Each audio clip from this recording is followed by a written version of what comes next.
es. Amén. Amén. Y entonces,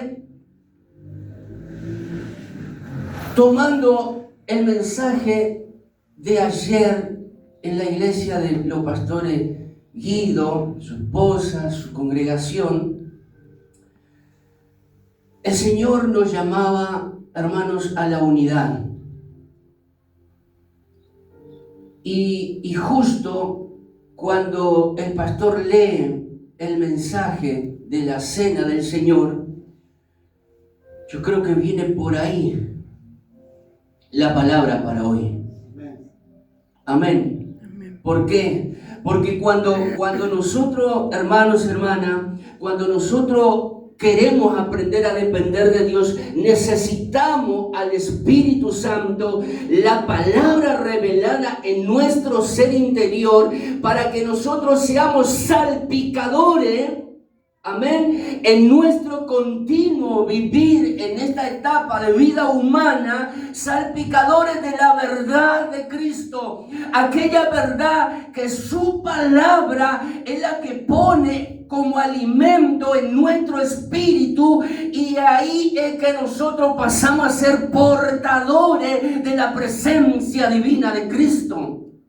Amén. Entonces, cuando escuchaba esa palabra, y yo siempre confronté a los ministros cuando te hablan, por ejemplo, de la cena del Señor, cuando te dicen, y literalmente por eso lo vamos a volver a leer por la duda, a ver si mi Biblia dice otra cosa.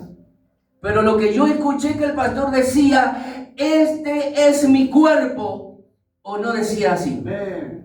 Y decía, este es mi sangre, o no decía así. O dice, como nos enseñaron tantas veces, que este acto es una simbología de Cristo. Yo, hermano, cuando comencé a masticar ese pan, cuando comencé a sentir que el líquido recorría mi ser interior, yo cerraba los ojos y podía ver cómo recorría esa sangre por mis venas y se mezclaba con mi sangre. Y entonces yo comencé a sentir la presencia de Dios y estaba convencido que la genética de la realeza del reino de Cristo, de aquel que resucitó al tercer día, comenzó, aleluya, recorrer mi ser interior, y eso es lo que me da vida eterna. Amén. Gloria Es a la Dios. genética de Cristo la que te da la posibilidad, Sí, iglesia, Señor, de levantarte parado, aleluya, y levantar en alto su bandera de gloria y de victoria. Amén. Es la que trae sanidad en nuestra vida. Es lo que hace que como iglesia, como familia, seamos direccionados al tiempo y lugar correcto, para que demos fruto por la cual Cristo va a volver. Y a su nombre. El Señor Jesús hizo muchos milagros. Hizo tantos milagros, pero yo le dije al Señor, hay 7 milagros que yo pude experimentar en mi trayectoria, en mis años, amén, de servir al Señor, y lo pude palpar como algo vivo en mi ser interior. Uno de esos milagros es cuando el Señor convierte agua en vino. Amén, por eso nos encanta el tinto. Amén. ¿Qué cosa más rica el tinto? O alguno toma blanco, bueno. Juan 2, capítulo 2, versículo 9, ahí nos enseña, amén, que en un acontecimiento, el Señor, en una fiesta donde bebían vino, donde comían comida, donde festejaban y se alegraban, amén, en ese acontecimiento de fiesta, resulta que se termina el vino, y ese vino, iglesia, no era un vino mezclado con agua, ni un vino pasado, amén, como muchos hacen, que le ponen, lo hierven y ponen azúcar. No, porque era vino que emborrachaba. Era tan puro como esto que nosotros acabamos de beber. Eso es lo que corrige nuestra vida.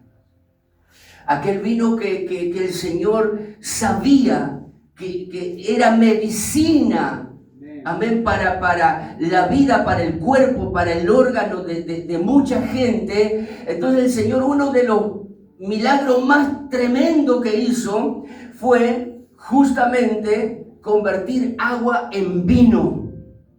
¿Y saben lo que el Señor está convirtiendo en esta mañana?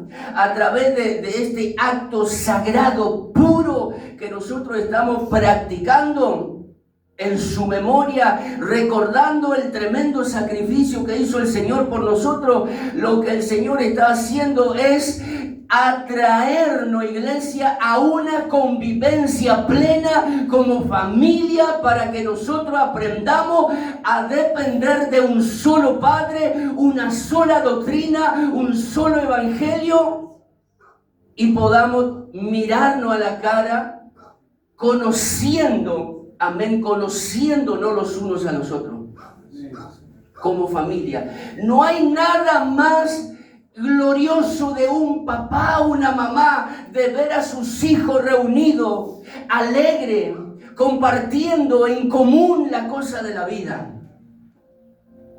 Así es nuestro Dios. Así nos está inquietando Dios en este tiempo, porque como decía el hermano, son los últimos tiempos, y en los últimos tiempos van a ser los tiempos más gloriosos para la iglesia. ¿Por qué? Porque son los tiempos donde más la iglesia está siendo perseguida, donde los globalistas están planificando estrategia, amén, para eliminar de la faz de la tierra al cristianismo.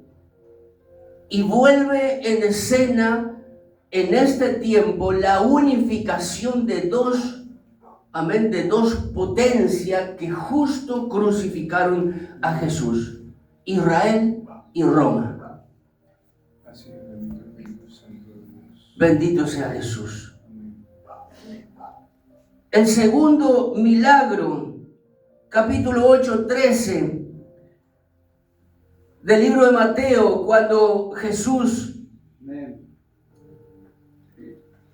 hizo ese milagro en el hijo del centurión.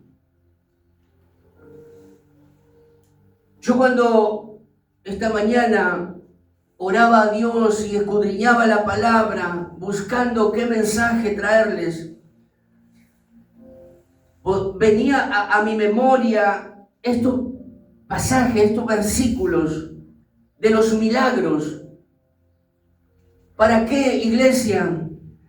Para que nosotros, a través de este conocimiento, entremos en una etapa de unificación, en una etapa de convivencia, en una etapa donde a través de esa convivencia y la oración de uno con los otros, la oración unificada de un solo cuerpo, de una sola iglesia, una sola familia, tenga tal poder que nos lleve, amén, a alegrar el corazón de nuestro Dios. ¿Cuándo vamos a alegrar el corazón de nuestro Dios?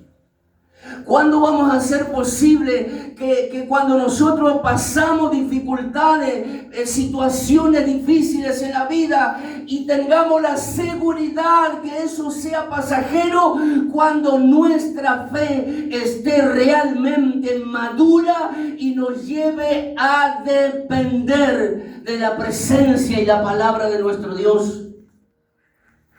Entonces, cuando nosotros nos introducimos a revisar todo esto tremendo milagro que hacía el Señor, eso trae fe al pueblo. Esa fe que necesitamos hoy más que nunca. Esa fe que hizo posible que toda una generación, hasta nosotros, tenga la posibilidad de acceder a esta vida eterna que el Señor nos regala.